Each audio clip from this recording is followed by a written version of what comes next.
here's an interesting one that we bet you missed. Okay, ready?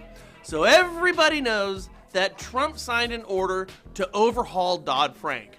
Now, we think the changes will look a lot like the Consumer Choice Act, which we believe will be a huge improvement, considering Dodd-Frank has totally and completely failed to accomplish its primary goals, that being no more bailouts. Well, Dodd-Frank actually guarantees future bailouts. And of course, the too big to fail, and banks are bigger than they have ever been, and smaller banks are getting consolidated, thus making them bigger as well. Now, these points are absolutely true and undisputable. It's a total disaster. Okay, so here's what makes it funny. Not in a funny way. Here's Trump signing the kill Dodd-Frank order. See this bald guy?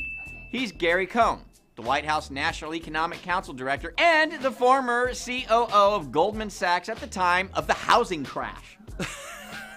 Seriously, this is just freaky. So who was the biggest institution at the center of the housing crash? Looks like Goldman Sachs, Brian. And who was the main guy at Goldman Sachs leading up to and at the point of the big crash? Looks like Gary Cohn, Brian. And who's the guy along with the president when he signs the bill to get rid of the legislation Dodd-Frank to rein in companies like Goldman Sachs? Looks to be Goldman Sachs' very own Gary Cohn, Brian. That's right, Frank. You're a freaking genius.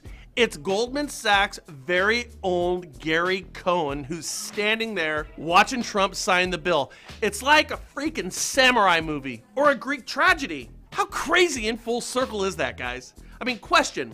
What type of Darth Vader crap do you think is going through this guy's mind when he's watching Trump sign that bill?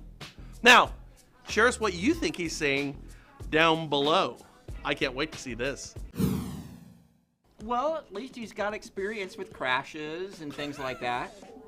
You know, I mean, hey, you know what?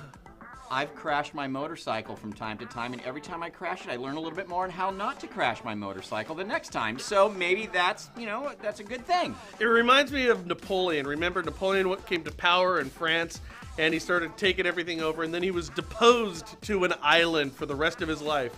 Well, he decided he didn't want to do that forever, swam back to France, took the country over again, and went to war and crashed it. We'll see what happens. Again, your thoughts are always interesting. Leave them down below. We appreciate your comments. With that, you guys have a great day. Forward and share, and subscribe for free in your upper right-hand corner. Sharing is We'll catch you guys later here at the National Real Estate Post. Sharing is caring. Sharing is caring. Bye. Sharing is caring. Share it. It helps us.